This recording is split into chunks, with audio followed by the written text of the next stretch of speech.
আমাদের ভারতবর্ষে সাধারণত ৩টি পদ্ধতিতে ধান চাষ করা হয়। আউশ, আমন এবং বোরো ধান।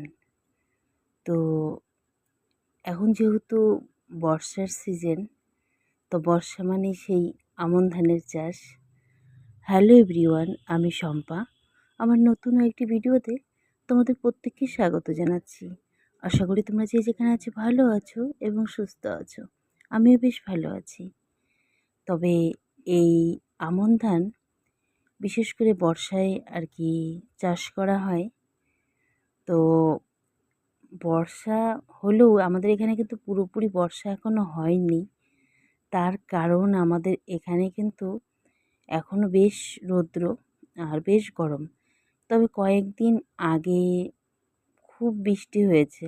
আর যেহেতু এই জায়গাটা কিছুটা নিচু, অন্যান্য জমির তুলনায় কিছুটা নিচু, যার জন্যই আর কি এই জমিতে ধান রোপণ করাটা খুবই সহজ হয়ে গেছে। তার কারণ এখানে কিন্তু জল জমে আছে এই জমির মধ্যে। এই জমির মধ্যে কিন্তু জল জমে আছে, যার জন্য খুব সহজেই আর কি এই ধানের আর কি চারাগুলো ঠিকঠাক মতো বসে যাচ্ছে। তো দেখতেই পাচ্ছ যে এই ধানের জমির পাশে কিন্তু খুব সুন্দরভাবে এই যে ভেন্ডির ফুলগুলো ধরে আছে। আমার বেশ মন ছুঁয়ে গেছিলো।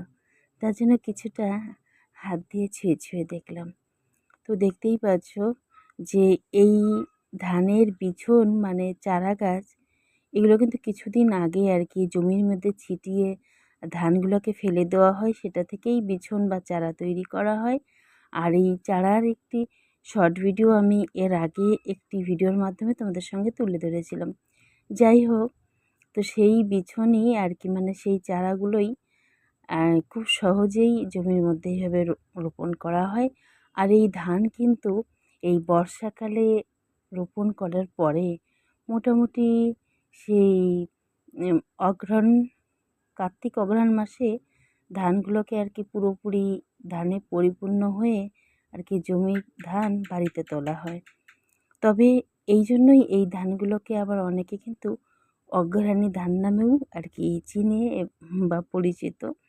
তো দেখো, গ্রাম বাংলার অপরূপ খুব সুন্দর দৃশ্যগুলো সত্যি চোখে পড়ে।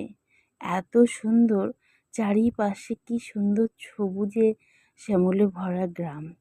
তবে ধান চাষ কিন্তু বেশিরভাগই আমাদের গ্রামের মাঠের মধ্যেই হয়। আর এই মাঠের ধান চাষ মানে বিশেষ করে দেখতে যে এত অপরূপ সুন্দর লাগে।